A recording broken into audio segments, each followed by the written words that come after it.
This is a podcast by the Straits Times.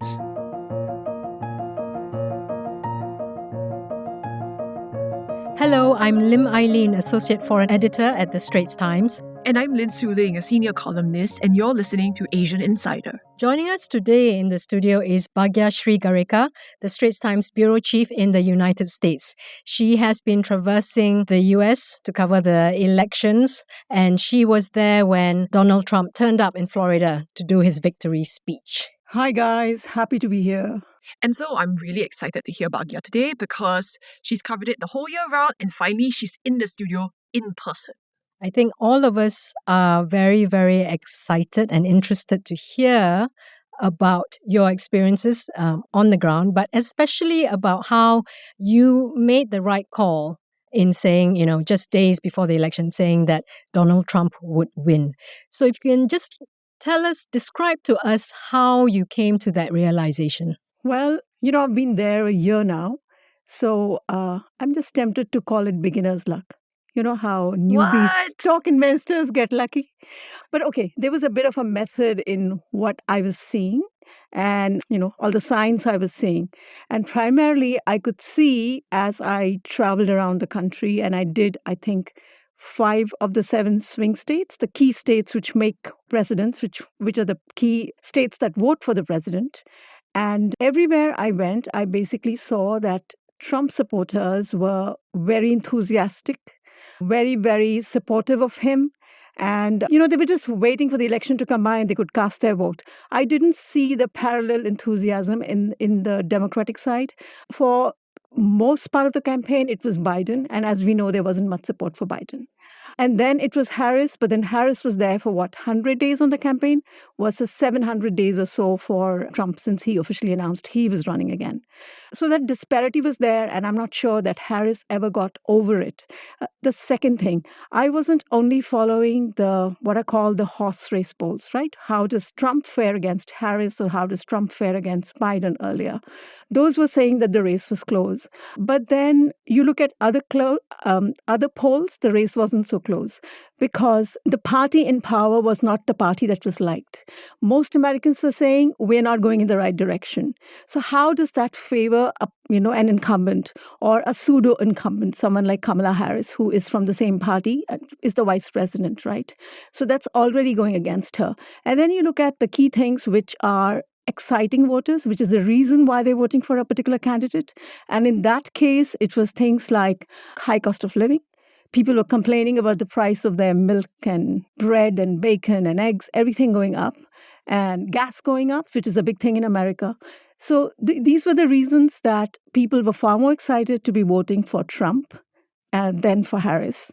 You could go deeper and say that Trump is also a very good communicator. And he gets his voters get him. And he channels their discontent very well. He's, I think, a pretty good communicator. You may not like what he's saying, but he embodies his message.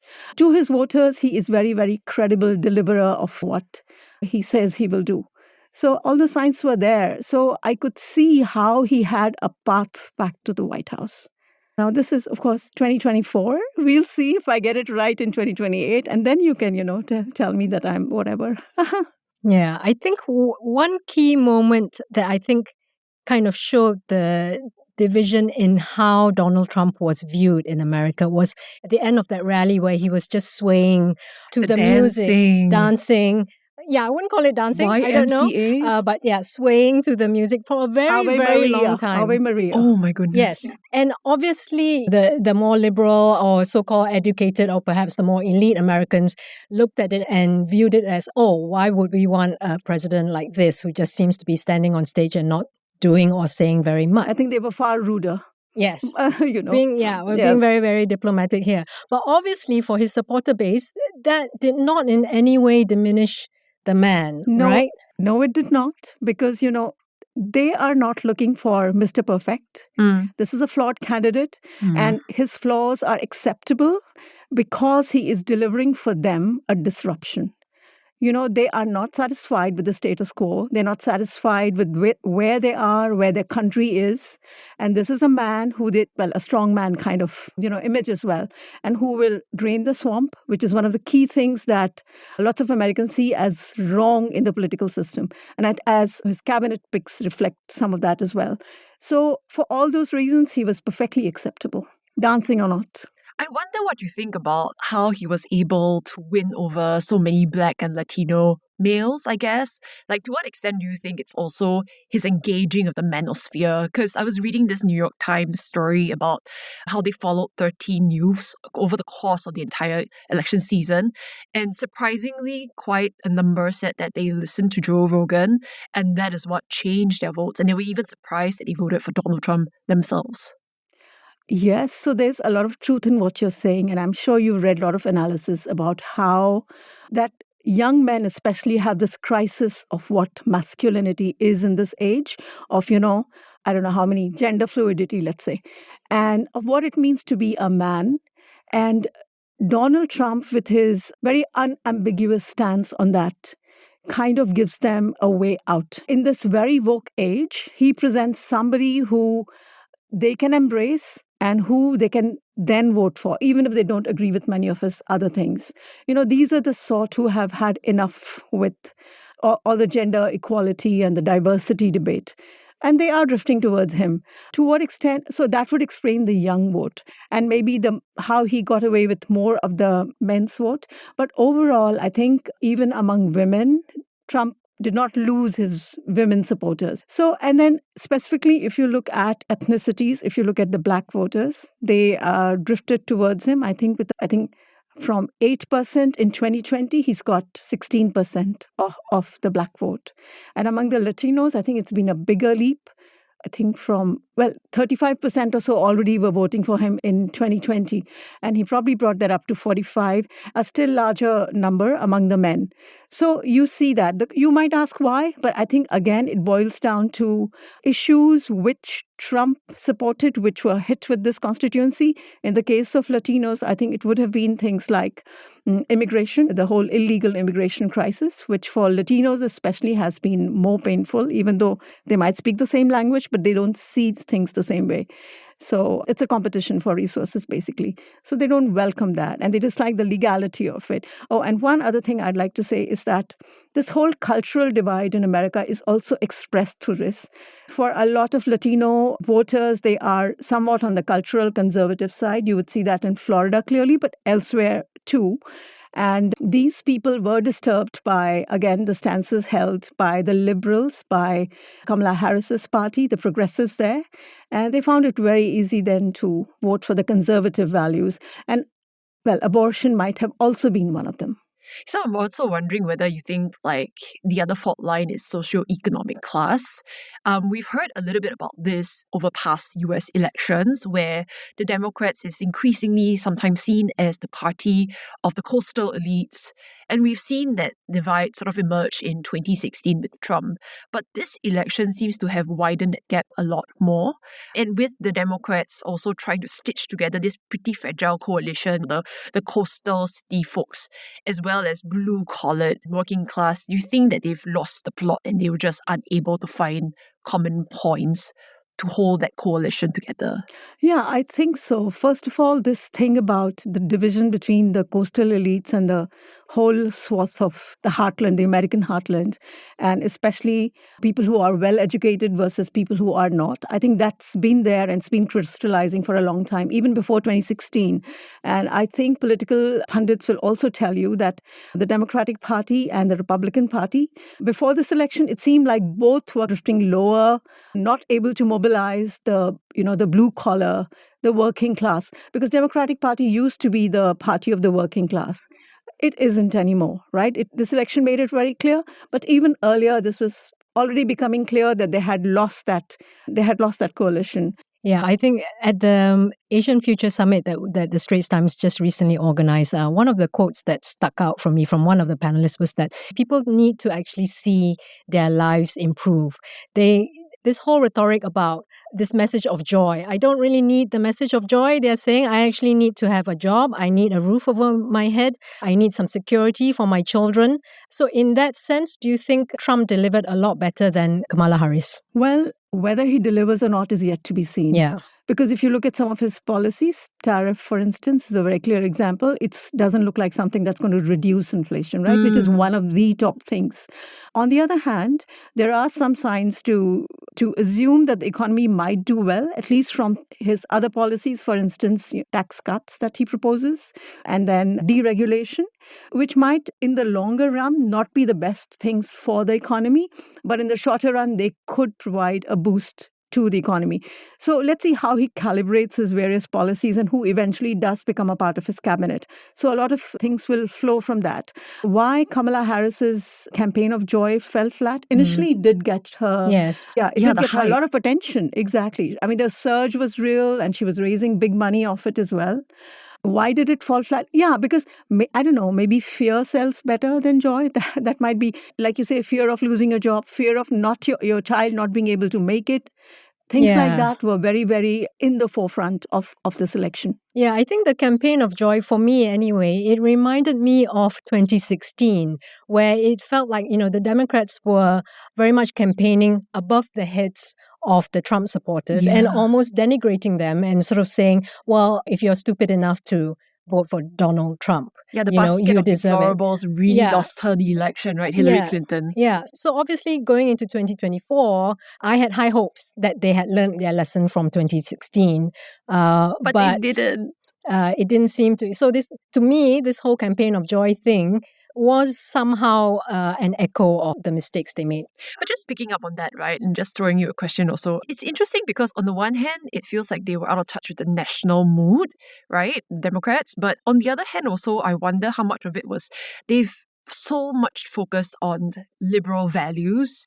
And that's kind of the party of Barack Obama, the Yes We Can Democrats that we saw surge ahead in 2008 that really reshaped the Democrat Party. But now that they've dealt with this massive loss to Trump second time in a row, I wonder whether you think this is the end of Barack Obama's Democratic Party and we'll see something else come together. We might not be sure on what that will look like, but it just feels like an end of an era. Okay, so just to get to Eileen's point, the thing about this campaign of joy in 2016 and basket of deplorables and all that, I think Kamala tried very hard to avoid these mistakes, including not making this about herself, not making this about first woman, first South Asian and all that. So in that sense, it was different. She was trying to be different. I think her mistakes were elsewhere, including not being able to say why she was different from Biden. Yes. So that I think was a critical flaw in her campaign, and then not sufficiently addressing the mistakes made, say, on the immigration front, or even addressing inflation. Yes, you can say that the numbers are looking down, but if I, as a voter, still don't see it when I go pay for my gas, and I still think in my mind that Trump was better, we were better off. And if you can't shake that off, you're going to lose this election. I think it would seem, and it has proved to be the case. Now, Barack Obama, and whether it's the end of the Obama's Democratic Party, I think it probably will. Okay, first of all, we are talking about, when we talk about progressive politics or party of woke liberals and all that, I think those are things that people do believe in. So I don't think that all these people, the progressive young politicians, all the four squads, they've all been re-elected back into the House. Yeah. So I'm saying that there is a place for these things and young people believe in them passionately, and to that extent, you're not going to turn the clock back to what it was earlier. There's a place for those things. But the question is proportion. It always is proportion, and to what extent do you correspond with the national mood, as Eileen was saying. So that said, I did want to point out that Barack Obama is not the woke liberal, right? Yes, he's not very AOC. much, he was very much hope and change, but he was also able to get the white vote. He was able to get the blue-collar union vote and all that. Of course, Biden probably got it better than him for various other reasons. But then Kamala Harris lost on that, the coalition that she's lost in almost all the areas where Biden was able to pick up votes. So where does that leave the Democratic Party? Obviously, Biden is out for good. Barack Obama is still young. His hold on the party is still there. He is a respected and popular politician. And I will say that about both the Obama's husband and wife. So I think as they plot out the future of the party, it's going to, Obamas are not going to be ruled out. They're there for a long time. I think they will stay. You have a whole batch of younger Democratic politicians. A lot of them are state governors. There's the progressive type, which is, say, Gavin Newsom. Yes. The direct competitor to Kamala Harris, should she kind of, from her home state as well, should she, and the same kind of politics almost. And then you have people like Josh Shapiro, the Pennsylvania governor, Jewish, and also able to deliver a state like Pennsylvania, which is huge for anyone wanting to be a president. So I think what it does tell you that while the Democrats figure out what exactly are their core values, their constituencies, and how they need to win, right? I mean, your ideology needs to be marketable. Right? You have to make a sale with the voter. So while they figure that out, and they have 4 years to do that in, or maybe not 4, 2 years, because the congressional midterms will roll out sooner or later. But I do foresee that in 2028, you will have a very healthy, big, probably primary field to draw from. And it's a, in a way, let's see if it's a healthy outcome for the Democratic Party. If it's lost its way, then maybe this is the process that needs to find its way again.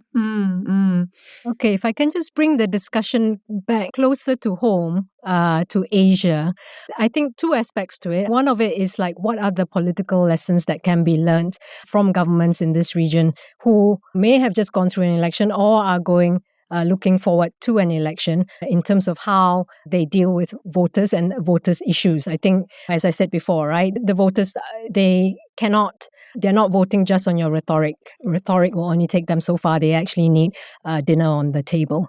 I guess the second aspect that Asians are looking forward to is not looking forward to, but are preparing themselves for, right? What's the fallout going to be? There might be, looking like there might be some benefits as well as some potential challenges ahead that they might have to prepare for. So in terms of, we'll go to politics first. In your view, what do you think that, the lessons are? Right. So I happen to think, well, let me give you the big caveat first. And the big caveat is, I think politics is very, very local. So it needs to be what pertains to this people, this period, this place, this particular moment in political history, all that. So I think it's there. Yes, there has been a worldwide, in how many elections this year, an anti-incumbent kind of bias. We've seen that. And maybe that can be traced to the wider history, recent history that we went through, the COVID era, and then the big government spending that entailed, which led to inflation, which made everybody's life miserable. So that maybe is the common thing that's troubling us all. And then, of course, you could say that as a result of inflation, you had central banks hiking up the interest rates, which again made your life miserable in another direction, your home loans going up and so on. Maybe that's the common thing, and that's the lesson to draw. But then I think politicians know that. I don't think it's news to anybody, right? I mean, you see your constituents stumbling, feeling, complaining. If you're a good politician, your ears to the ground and you're picking that up, right? Yeah. Yep. Actually, I have a cheeky question because I see some parallels between Prabowo Subianto, the new Indonesian president, and with Donald Trump. And I don't know if you watched that video of him where he called Donald Trump to congratulate him. I read the transcript. I didn't see the video, And it seemed, I don't know about you, Suling, did you think that it was like a flatter fest between the two men? Oh, great. So we've definitely going to have a commentary about that from our Indonesian correspondent, Haris. But I thought that it was interesting to see how Prabowo reached out, called him sir many times, and then said, I'm willing to go wherever you are. I'm going to call on you, right? So that's quite an unusual approach for a national leader, one of the biggest, most influential countries in the world. Yeah, but I thought he was quite Machiavellian. It was an interesting move for sure. Yeah, I think he seemed very, very excited, and it seemed to be kind of over the top. But if you listen to the words he was saying, very much designed to flatter Donald Trump. Obviously thought this is the way you go with him. And then he was also very keen to point out that all my training is American, sir. Yes. Which I thought was extremely interesting. No, I thought that was a great answer in response to the question, you speak good English, to any Asian person, goodness, how do you even respond to that, right? Yes. Yeah, yes. So I think this era of personal rapport with Trump is here. And you saw that not just in Prabowo's case, honestly, but in so many tweets and congratulations and Facebook messages that went out within hours of his victory sort of becoming clear. And everybody has seen Trump in the first round, and everybody knows what kind of personality he is. And we all remember the special rapport he had with Abe, the chemistry, right? People always talk about it.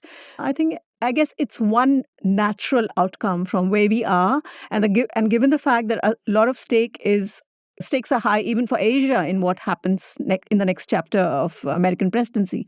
So maybe it's an outcome of that. It's politicians being politicians in the end. Yeah, that's a great reminder that like policy is also about personalities and personnel, which reminds me, just following up and looking ahead, right? 2 questions. So Trump has already appointed some people to his cabinet. We know the big names.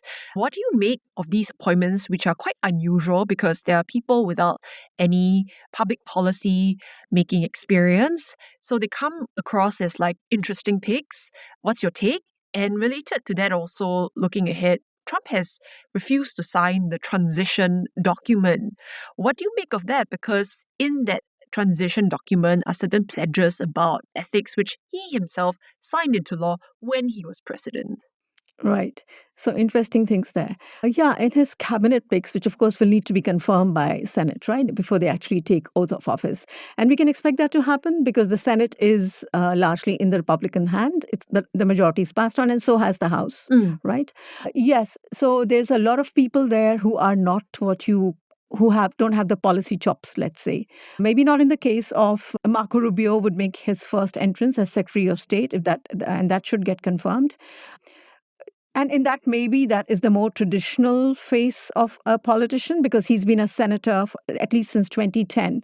And he's pretty well known as well. He's been a part of high-profile Senate committees. So we know what he stands for. But there are some, you're right, like the Fox commentator, for instance, who is in line to be the defense secretary. Quite a controversial pick. Very, very broadly, I would say that what these tell you is that this is the American system, which is the spoils system. The winner gets to appoint who he wants to his cabinet. And in this case, Trump prizes loyalty. You're seeing that. Trump prizes his own ability to stave off legal challenges. You see that in the pick of the AG, for instance, right? And then in the case of the others, you see people being named who will deliver what voters have given Trump the mandate to, which is disrupt the system. So you're not going to be able to disrupt the system with people who are already part of the system. Hence, you draw these people out who you say are interesting picks and give them these tasks. For instance, whoever heard of the Department of Governmental Efficiency? The name itself is Doge, right? Yes, the coin. Imagine. And Elon Musk. Exactly. So, this is, it in a way, it's hilarious, right?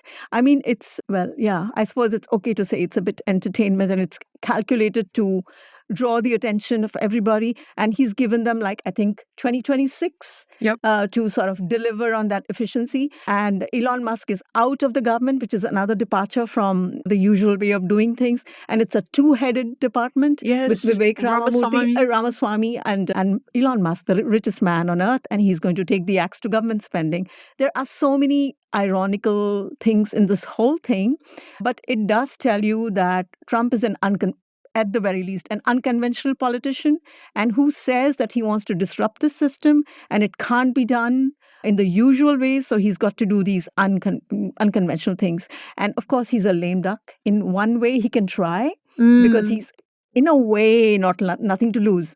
And let's say he wants to be part of his legacy, to be the MAGA politician. And this is one way, again, to show. And why do you think he put it as 2026? This is just before the midterm elections, right? Yes. So again, he's able to say, look, I did this for you. You voted me, and now you got to get the Republicans back. Because the historical trend, of course, is that whoever is in the White House is the opposite party, which comes through in the midterms. Yeah, it's all gearing up to be very, very interesting indeed.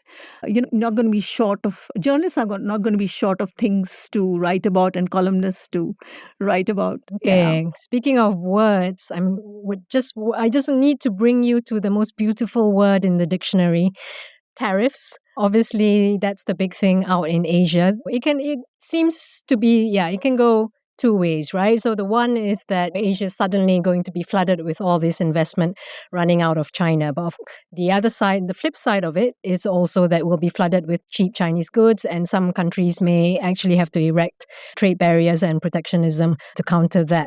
What's your take on it based on, who you see is going to be running the show? Yeah, that actually is a very good point to start this discussion. Because tariffs, if you have in Treasury Secretary a person who doesn't believe in the tariffs, who is someone who wants the good of the economy, which is after all the call of the job, and you have someone like Scott Bessent, who has not uttered, let's say, who's not a China basher, who's not a out and out pro-tariff person. So if someone like that gets the job, I think you can expect the approach to be a little more moderate. So far, what we've seen in the cabinet picks, again to be confirmed, are people with pronounced and well-established anti-China bias. You can see that. I think that's not going to be a surprise to anybody. And I dare say that even if Kamala Harris was back, you would see that anti-China or very pro-US kind of thing happening. The question is, to what extent does it translate into 60% tariff? And I think this is like an opening gambit. You do have in the president someone who takes pride in being a deal maker. Yes. Yeah. So this is a bargaining chip, I think, as countless analysts have said. Yeah. I just say that it also depends on all the billionaires around him who probably don't want to. They need their billions coming in From China. A lot of them have and that includes Mr. Elon Musk himself, right? And then, so tariffs is, I think, one part of it. But yes, I think in his first 3 days in office, you are going to hear tariffs because he's promised tariffs. Like you say, it's the most beautiful word. in the Trump dictionary. In the Trump dictionary, exactly. So, yeah, but Trump is also a realist at some point. So I think the logic of winning an election, how would it look if this man lost the 2026 election? I don't think he'll be proud of that. This man wants to win. Maybe it's a corrective mechanism within the system that something more sensible might yet emerge from it. One can hope. And we can see, actually, there was an analysis I was reading about one of these think tanks which say that Trump think tanks or Trump policy analysts, who they are. So they say that the tariffs will actually be good for the economy. Now, the wisdom of so many analysts is that it's going to be bad. It's going to lead to inflation going up, right? It's directly going to lead to that. But in the wisdom of some, you say tariff and they say manufacturing. Tariffs are to keep the others out. So let us assume for the sake of argument that Trump says, okay, Chinese EVs are fine. Just make them in the US. Don't make them in China. Don't make them in Mexico and send them to me because then I'm going to tariff you 100% or whatever he wants to do. But come and make them give jobs to and manufacturing and jobs and everything too. So, and are the Chinese willing to do that too? I don't know. They may meet somewhere halfway. They may agree to buy, like the last time. They gave him a deal. They said, we will buy corn or whatever. So that kind of thing can happen too. It all depends on what's coming from the other end too, right? This is not just a one-person thing. So yeah. So sounds like the fortress America is erecting all the walls and pulling up the drawbridges, right? Maybe just to round off the discussion, I wonder, reflecting on your coverage of the American elections and looking ahead, as we've discussed, what are 3 words you'll use to describe it all? The election campaign that just went by? Yeah, just looking back and reflecting, but also looking ahead. Okay. 3 words. I think tariff is definitely going to be one of them. And then deportation, mass deportation is, I think, probably going to be another one of them. Okay, we'll count that as one word instead of 2. Okay, we'll count that as one word. Yeah. Okay. One more left. Yes. Okay. So, I don't know why Musk swims into mind because he is to the front and center. I wonder how many headlines will go by without Musk in them one way or another. So, and he played such an important role in his election as well, a prominent, if not important, let's say.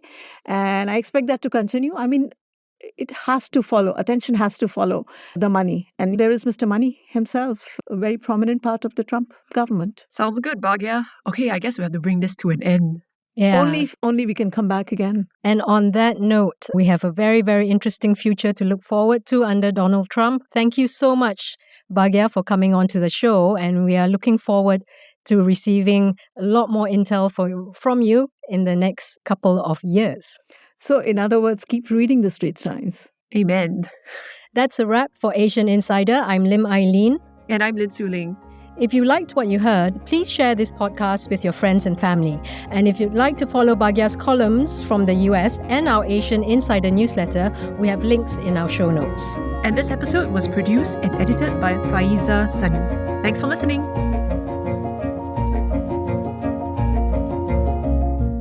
Send your feedback to podcast@sph.com.sg. Find us on Apple Podcasts, Spotify, or within our Straits Times app. Thanks for listening.